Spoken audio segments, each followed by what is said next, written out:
Moving on to our next section is the 15 minutes of unmoderated debate. Timers, you ready?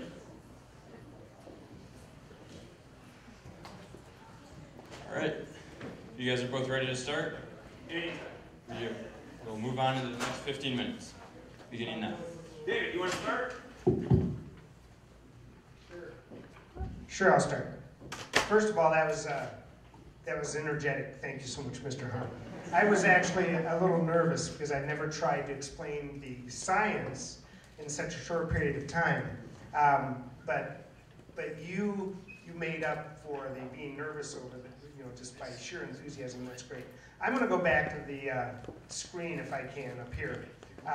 Basically, what we have is a compilation of sites all over the world. Are there probably some temperature sites that were misplaced? Absolutely. And you can find those exceptional sites, but overall, when we have weather people who have built reputations on measuring and predicting weather, they're going to put their stations where they get good data. And so when we look at this, and many of Mr. Haan's slides actually ended right about in here, which is convenient because we've continued to march up through 2012 to see the temperature go beyond what the hockey stick was alleging would occur. And so we have seen that temperature increase. If we go to, and I'm going to have to zoom through some slides here. I'm going to say this too. We also know that we are changing the physics of the atmosphere.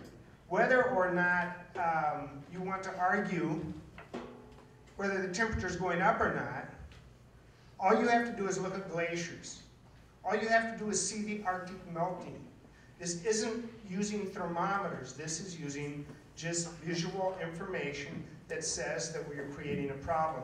We know the physics of carbon dioxide, and that as we increase the carbon dioxide levels in the atmosphere, it's going to cause the temperature loss, especially at night, to go down. And if you look at records being set in the last 10 years, almost all the records on the Earth, other than high temperature during the day, we're actually setting more records at night because the carbon dioxide is preventing the heat from leaving the Earth. So we still have a warming planet. And we know the carbon dioxide levels are going up. David, yes, I interject. Absolutely. What percentage of the Earth's atmosphere is CO2? 20%. 10%. Try 0.028%. 0.028% of the Earth's atmosphere is CO2, and 14% of that is the human element. We're talking about, if you were to take the football field, we're talking about the 2-inch line. Now here's something interesting. David, you just mentioned about the heat going up at night. Have you ever been on an asphalt parking lot during a hot day? And then what happens to that asphalt parking lot at night? It takes a while, it takes a long time to cool down. Could this not be just temperature error and urban heating?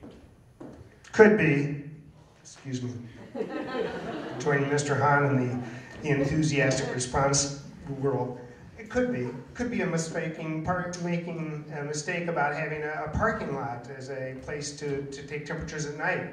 How do you deal with this? In 2012, this is not a parking lot. As a matter of fact, there's probably hardly any parking lots out there.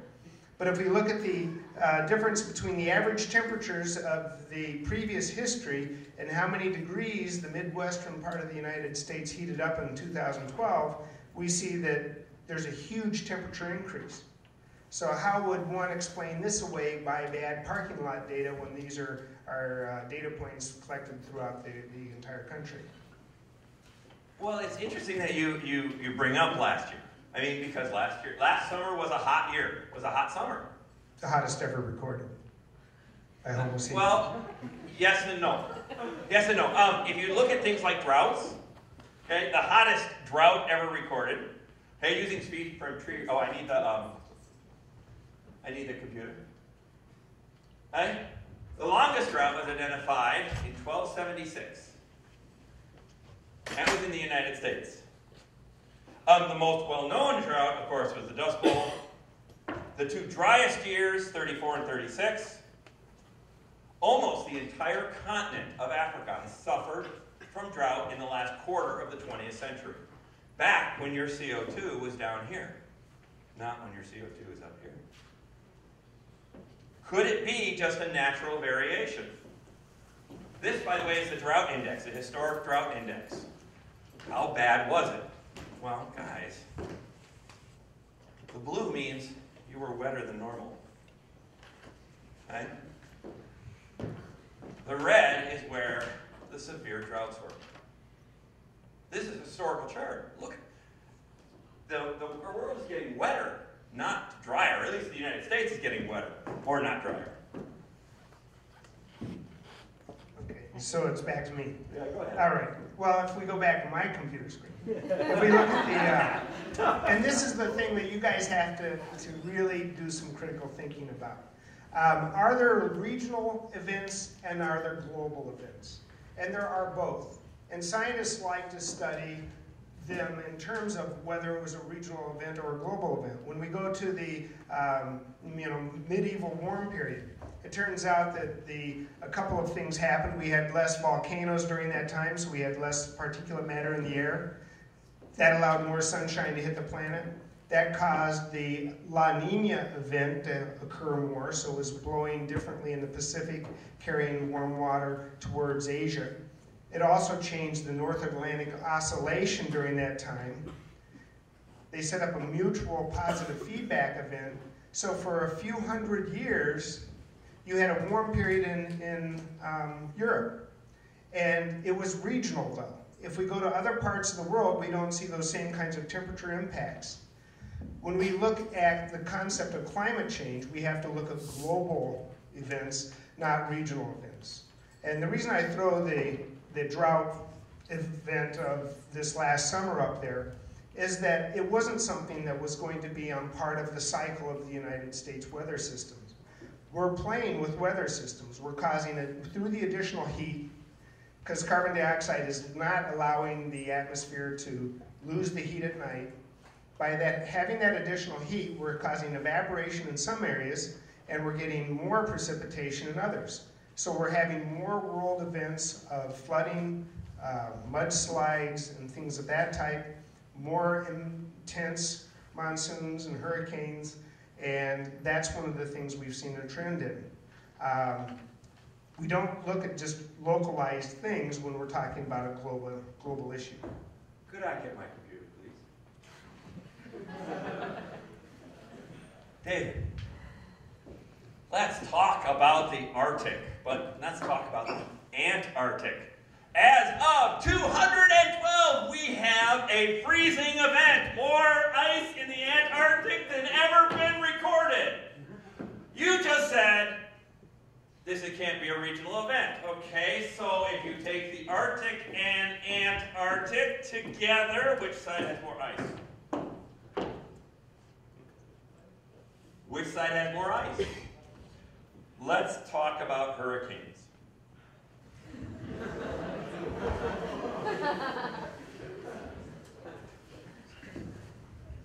It is widely understood that if you did have warming of the Earth, because that would equalize the warming between the poles and the equator, that you would have less hurricanes, less major wind systems. This fact is even acknowledged by the global warming alarmist UN Intergovernmental Panel of Climate Change, which says that it is likely that the global frequency of cyclones will decrease or remain essentially unchanged, and medium confidence that there will be a reduction in the number of extratropical cyclones. If you look at the average, the decadal Atlantic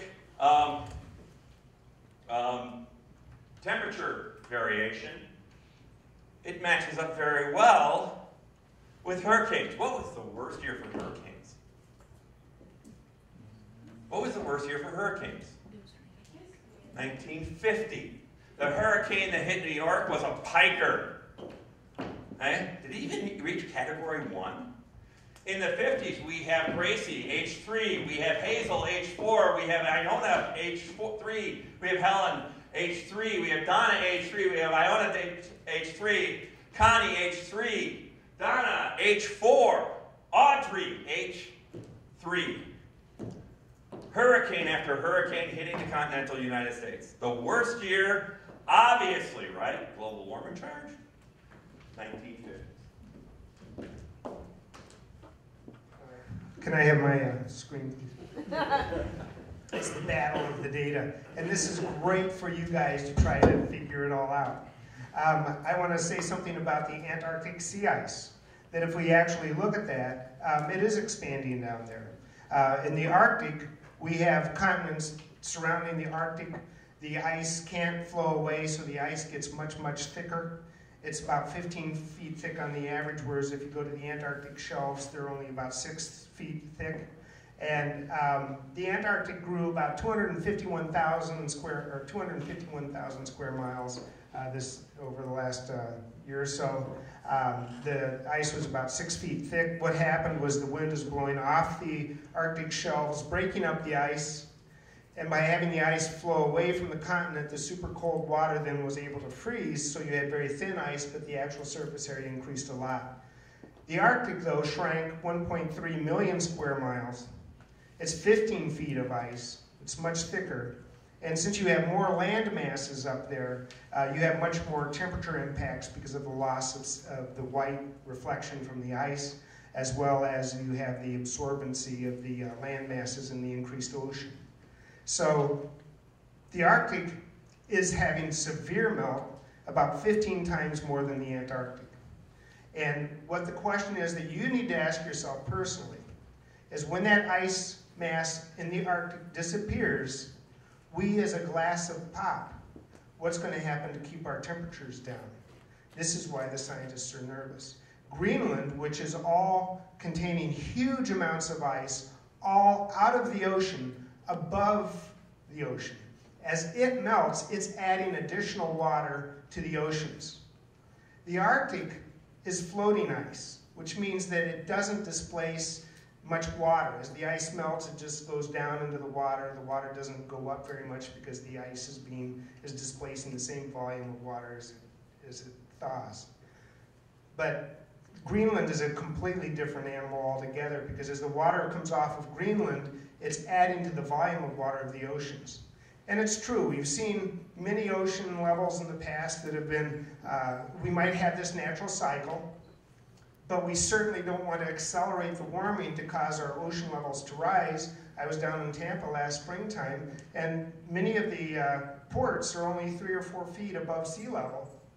And if we have as much as a 4-foot sea level rise, we're going to lose many of our ports. And that's going to be a very expensive proposition. So that is an important consideration. Do you want to make a comment, Mr. Haan? You want to go to sea level? I'm not very good at sea level. Pick a topic. How about economics? Huh? How about economics? Oh, you don't want to talk about economics? Bring it on.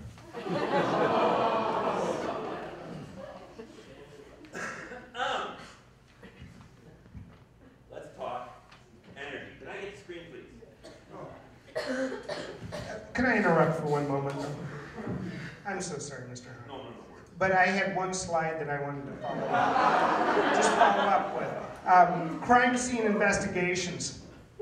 You know, when we're trying to find out who is motivated to lie, I know many scientists, and they are not paid a whole bunch of money.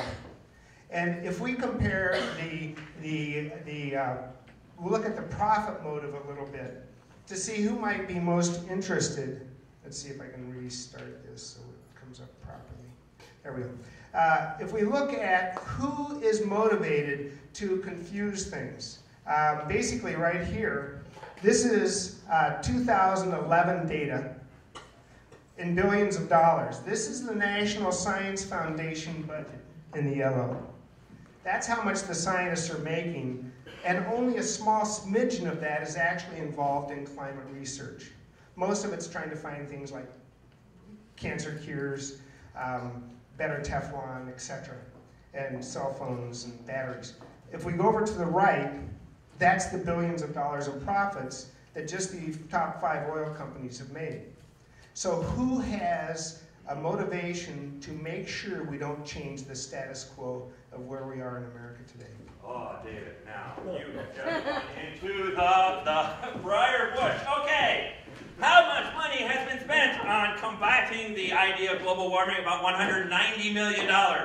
How much money has been spent on researching global warming? About $70 billion. If you say to me, Mr. Haan, that you get scientists can be corrupted by money, then who has more money to corrupt themselves? But hold on. Hold on, David. Now that you've stepped here, we're gonna go on this. Why would people sit there and say we want to have global warming happening? Well, here's how I love this name.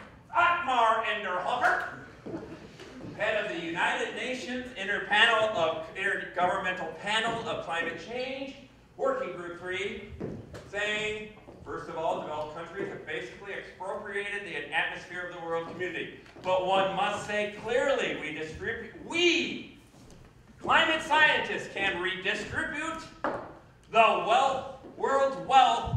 How? By climate policy. Let's talk about incentive to lie. Here's James Hansen. This guy started it all. 1988, he showed. He was the one who started the whole global warming, what's the word I'm looking for? The whole global warming idea. He actually went through it. No. All right, we are forking the road. We can either continue with business as usual, or we can put an honest price on carbon. Trains carrying coal to power plants are death trains. Coal-fired plants are factories of death. We can solve the climate change with a gradually rising fee on carbon collected. Okay? These are not the words of a scientist, guys. These are the words of somebody with an agenda. Well, who would collect this money? Well, what do you know? It's the same guys who might be measuring it, the UN. The UN says it's time to look for other ways to find resources to finance our developing needs. We are suggesting various ways to tap resources. Carbon emissions. A 25 per ton carbon emission in developed countries, but allocated to the international causes, the UN, would raise an estimated $250 billion a year. By marrying science to public policy, what you have done is corrupted the science to meet the policy needs. Great. So you have scientists that are saying, we've got a problem in Houston. We have the planet warming up. We have to find some alternatives to this process. No, I need the, I have a slide. Oh, good. So basically what we have, if we look at subsidies over time, you can see up here that the oil companies have actually received lots of subsidies over their entire history. If you do a little study in history, every time there's been a major technological change, the costs initially are very high. When we started going through the steam revolution and we needed coal, we not only subsidized the building of coal mining so that we could actually get coal out of the ground, we had to build an entire rail system. As we hit the early 1900s, we were displacing the horse industry and building things called cars. And we had to subsidize the car business so that we could actually make that transition. And by the way, that was a smooth transition. Everyone was horrified, but the people that built horse and buggy carriages actually started building car carriages, and it was not an economic disaster. But after we built cars, the problem was we didn't have oil. So we started subsidizing oil, and the oil subsidies have never really stopped. And we're still subsidizing oil today. And over time, we got to the nuclear age and we subsidized nuclear energy so we could build those power plants. If we look at the average annual subsidy, this is the average annual subsidy for different energy sectors. Over here on the right, we have oil, we have nuclear power, we have biofuels, and over here we have the renewables. Today, we are giving 10 times more money to the nuclear energy industry than we are renewables. And in spite of that, the renewable industry is coming on strong. I'll pause there for Mr. Haan. Hit it from my side. Luke? Where does the money go? Well, for oil, most of the money does not go as direct subsidies. The money they give, they supposedly subsidize oil, is actually tax breaks. Because doing an oil digging an oil rig is a high fixed cost activity. Oh, you want some questions in, don't you? Hold on a second. Just give me 1 second and I'll get out of this quick. If you talk about solar, it comes to 93% of solar is direct spending into the hands of the solar company. If you want to make a lot of money, guys, start a solar company, get a government subsidy. Mr. Haan, let me get this straight. You start a company to sell solar products, you subsidize the company, the money goes to the company you're subsidizing? If you have a tax credit, the money does not sit there, it's less money taken. That's not really a subsidy. It's a tax credit based on accelerated depreciation. For solar, though, they're giving money out. I don't know if you've heard of Solandra, the solar company that they spent $260 million on and then currently went bankrupt. Oops. Okay, and David, I hate to say this, I really, really love talking to you, but I think these kids want to talk. All right. All right, well, thank you to you both. We're now going to move on to hopefully some closing statements which will adhere to the time limits. We'll begin with Mr. Wilms. Timer, are you ready? Okay. So, Mr. Wilms, you may begin your 5-minute closing statement now. All right. Wow. Okay, so up on the stage just moments ago, I need my slides if I can, please. We have a couple of things here. One is that if we look at coal mining versus wind, 1960 we had 335,000 miners. In 2010 we only had 104,000 miners. And in 2011 the wind industry employed 75,000 people. So we see a rapidly growing sector in the United States that should continue to grow because we don't have to deal with all of the damage that coal mines cause, from water pollution to other things. Oh, Mr. Wilms in his new car. I want to get to this. This is the one that I was working. Nope, that's not it either. Here it is. Here it is. Oil versus wind. Why give money to foreign countries? In 2011, we actually exported about $1 billion a day for foreign oil. Wind, and Mr. Haan, you can check this number out, heavily subsidized, can produce electricity at way less than 15 cents a kilowatt hour. The neat thing is that an electric vehicle can drive 3 miles on 1 kilowatt hour of electricity. So that basically means you could drive an electric car at 5 cents per mile. 25 miles per gallon costs 16 cents. For a 25 mile per gallon car to drive, it costs 16 cents. Now remember that car is going to use half of its imported oil. So that's going to be 8 cents go to foreign countries. So that's 8 cents lost to the US economy. So basically, you can take that 15 cent, or you take 150,000 miles times 3 cents savings by not exporting money for foreign oil. The United States could keep $4,500 in the U.S. economy if instead of buying oil from foreign countries, we continued to develop wind power and subsidized it. That $4,000 is not even the looking at multipliers and how much it's going to actually help our economy. Not to mention that that would drop our costs for, I'm trying to go back one slide. That would also drop the cost for driving. So the whole economy would get so much more money in it. And this is the most, this slide actually talks about the economics of electric cars if we subsidize photovoltaic power.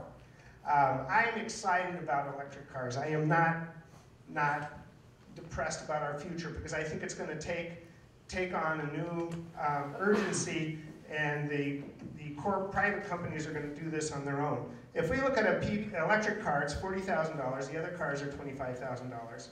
If we look at the cost of oil and put that across there, even a Prius is going to spend close to $3,600 for foreign oil during its 10 years of ownership.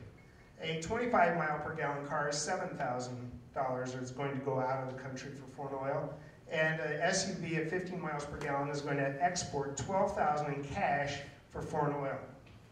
If we look at a photovoltaic installation, it costs $14,000. Now, when I put a photovoltaic panel on my rooftop, I'm hiring local employees. I'm buying local panels.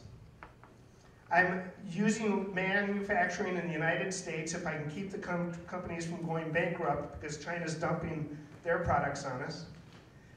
But anyway, this photovoltaic panel is going to stimulate the economy about $140,000. By keeping the money in the United States, that money goes through the economy. You know, a multiplier is that if I buy a car from somebody, they go out and buy lawn equipment, groceries, they buy a new car, and it goes through the economy. So basically, when you spend money in the economy, it multiplies through. As it multiplies through, that's taxable income. A car, or putting a $14,000 PV system on your roof is going to create about $28,000 in taxes.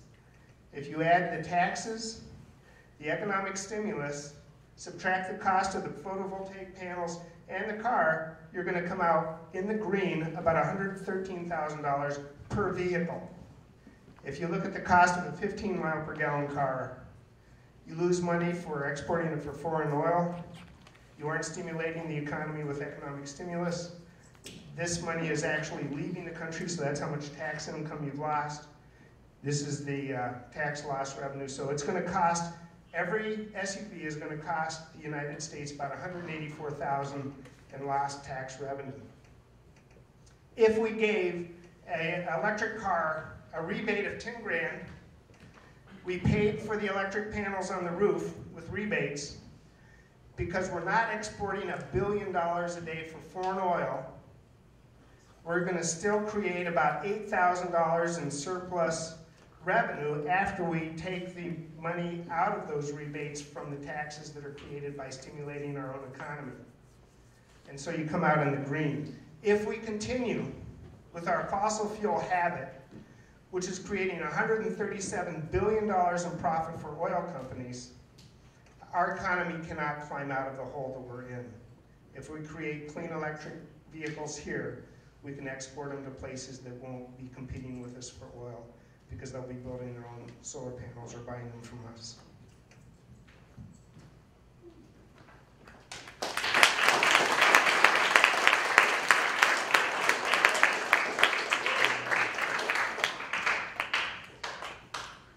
Thank you, Mr. Wilms. Is this on? No. There we go. All right, Mr. Haan, you're up next for your 5-minute closing statement. Timers, you ready? All right. Mr. Haan, your 5 minutes begins now. Turn the control over. Okay, are you ready? Here it comes. It's going to come fast and furious because we have lots of numbers and they're all very good. Ironic coincidence with new technologies, fracking, direct drilling. The U.S. could be the largest world producer of oil and gas by 2017 and energy dependent by 2020. Why? We have new technology that is reaching oil that we couldn't reach before. How much does it cost? Well, coal. This is the raw numbers, guys. This is how much it costs to do what we want to do. Coal is still the cheapest at 3.79 cents per kilowatt. Clean coal, more expensive. Natural gas, that's a big one because we just have natural gas finds in the West that have been incredible. 5.61. Wind, 6.64. There's a problem with that number though. Solar thermal, 18.82. Solar photo, 37.39. The costs say coal. If you take the per unit subsidy, how much of a gallon or a barrel of oil will each of these subsidies cost? The wind industry is 12 times greater than that provided to oil and gas, 6.5% greater than provided to nuclear. If viewed solely as a job-saving measure, a 1-year extension of the tax credit to wind would cost only $329,000 per job. Sounds like a great deal. Wind and solar is about $1,540 if you use it as a cost per barrel of oil, if you bring it all down to the energy of a barrel of oil. Problem with wind has always been the problem with wind, and wind is not consistent. Actually, wind power output is only average at 35% of the total possible ratings. So the numbers that you see here are based on 100% rating, but the wind really only blows 35% of the time. So what should we do? Well, guess what, guys? People have done it before. In Europe, we have people countries that have gone green. Spain is a big example of one. By going green, Spain lost 2.2 jobs for every one green. This is according to a groundbreaking study at University of St. John Carlos, King's University. Since 2000, Spain has paid 571,000 euros to create every new green job. Why can't I get those green jobs? Wind industry costs over €1 million per job. And every green megawatt installed in Spain, the green European country, destroyed 5.28 jobs elsewhere. Well, where else? Denmark went heavy into wind power. Denmark actually has the highest capacity of turbines per capita of the world. Okay? And their wind power generates electricity equal to 19% of Danish demand. However, because it doesn't blow all the time, that power only fulfills 5% of the Danish demand. Only by exporting the excess capacity to Sweden and Norway is electricity balanced. And because the capacity goes to replace hydro, there's no greenhouse savings. England, isn't zero carbon good? Well, they have now mandated for 2013 that English houses should be new houses, zero carbon footprint. They figure, new study at Sheffield Hallam University, that will cost upwards to $40,000 per house to meet that requirement. That means, guys, when you go looking for a house, $40,000 less of a house that you can buy to be green. Germany, the energy tax to increase 47%. UK, 20% increase in utility bills throughout the whole UK. Now, most people say we should not tax the poor more than the rich, correct? We don't want to tax the poor more than the rich. But carbon and gas taxes are a perfect example of taxing the poor. They say that if you look at the bottom, I'm going to go very quickly because I'm almost out of time. The bottom 10%, if you have gasoline and carbon tax, will pay about 2% of their income in gas tax. That's low, by the way, because it doesn't take into account all of the costs that will be passed along to the poor. The rich is 0.4%. But in America, we don't starve. Here's my problem. If you want my problem with this whole global warming thing, here it is. Over 1.4 billion people are still without electricity worldwide. Right? Almost all of whom live in developing countries. 550 million in Africa, 400 million in India. And what power is the cheapest power for them to use? Coal. It is estimated that 79% of the people in the third world, 50 poorest nations, have no access to electricity. And because they have no access to electricity, the indoor air pollution resulting from the use of solid fuels is a major killer. It claims the lives of 1.5 million people each year. Okay? More than half of them below the age of 5. 4,000 deaths a day because these people don't have electricity. And what's the cheapest electricity for them to get? Coal. Okay? To put this number in context, that exceeds the total deaths from malaria and rivals the number of deaths from tuberculosis.